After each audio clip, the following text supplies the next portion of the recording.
I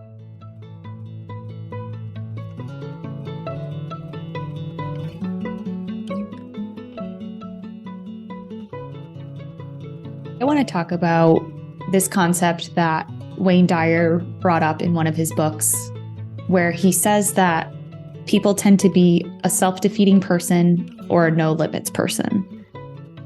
But before I get into the specifics of each, I want to talk about why your emotional health is like orange juice. It sounds weird, but stick with me here. So Wayne Dyer says, think for a minute about an orange. When you squeeze it as hard as you can, what comes out? Orange juice, of course. But the question is, why does juice come out when an orange is squeezed? The answer is because that is what is inside. Now, does it matter who does the squeezing? Does it matter how you do it, what instrument you use, or what time of the day you do it? No, when you squeeze an orange, what always comes out is what's inside. And similarly, when you squeeze a person, that is, put pressure on them of any kind, and anger and hatred and stress and depression come out, it isn't because of who is doing the squeezing or when they do it or how they choose to do it. It's because that's what's inside the person. If you don't have it inside, it can never come out, no matter what your circumstances are. Boom. I loved this analogy because, one, this can help us when we're dealing with someone who does react with anger or hatred or stress and depression when they're put under pressure or stress.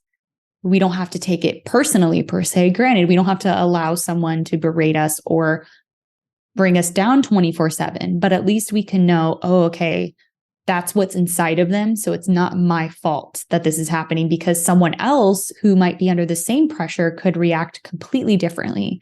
So it really isn't us or you as a person, it's the other person and what they have inside of them. And then to inspect this further, what's inside of us? How can we look at the way that we react in times of pressure or stress or uncomfortable situations? And so that's where we can reflect on, is my mindset more on the self-defeating side of things or the no-limit person? I also want to clarify that yes, privilege exists. Yes, circumstances and obstacles exist that some people start on further bases than others. And in this instance, what I'm talking about, though, is the thing that we can control, no matter what our starting point no matter what our circumstances around us are.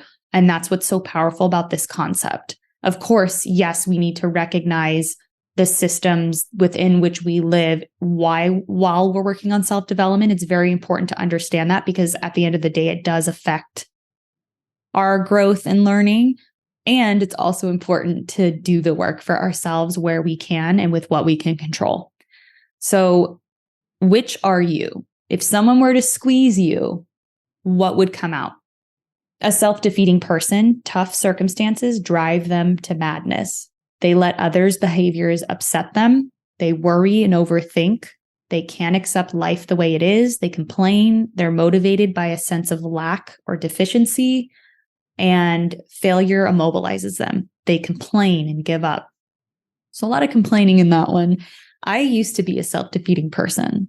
I used to overthink to the point of obsession. I always allowed other people's behavior to upset me. It actually is what guided my daily feeling from day to day. Like if someone I loved was upset, it would literally derail me until they felt better. I was not in control of my own energy at all. And not accepting life the way it is, that is something I've struggled with since having a baby. In my brain, I could keep doing things the way that I wanted to do them and in the same capacity, and I just couldn't accept it. Not to say that I'm a self-defeating person now, but I think we can see some of these tendencies in us even when we move over to the no limits person. But it's good to be honest with ourselves. I struggled with some of these, and maybe you feel the same way. Totally fine. The fact that you would be willing to recognize and admit that already is a step forward to the no limit mindset, because you're willing to be honest with yourself. And that's huge. That's already accepting life the way it is, right? So the no limit person, when they're squeezed, when stressful or tough situations happen, they're calm and serene. They don't allow others to dictate their feelings. of course, we can feel our feelings. If we feel angry, if we feel stressful, if we feel anxious, we feel them, but we just don't allow outside things to change that. We consciously decide to experience it. We consciously understand where it's coming from, and then we consciously let it go. The no limits person comforts others. They know how to not make negative assessments of the world. So that's a huge one, because when I was in the self-defeating side of things, I would often integrate what happened to me as like me being personally responsible for it all the time. I would think someone being rude to me was my fault, and that the world was, shady and dark and all of these things. And so I think a no limit person knows how to not either blame the world or integrate what happens to them externally as like a personal slight or a personal failing on their part. The no limits person accepts life as it is. They don't act as if it should be different. That's another key thing. Sometimes when things happen, it can be hard to let go of expectation or to admit that an expectation hasn't been met. But if we can accept it and don't act as if it should be different, that releases so much pressure, so much stress. And then we can focus on what is it that we can control right now? What is it that we can put our efforts into? This no limits person, not surprisingly, is motivated by growth. So there is a huge difference when someone is motivated by a sense of lack or deficiency. The energy is so much different. But when you're motivated by growth, again, energy is so different. And then finally, when failure happens, it mobilizes the no limit person. They use it to reframe their thinking or try other things. So they don't freeze and complain and give up. They look at it as, okay, this didn't work. So how can I learn from this? How can I think of myself or what I need to do moving forward differently? And then they try other things. I am curious to know which person you feel like you are most like right now, the self-defeating or the no limit, or do you feel like you waffle in between both?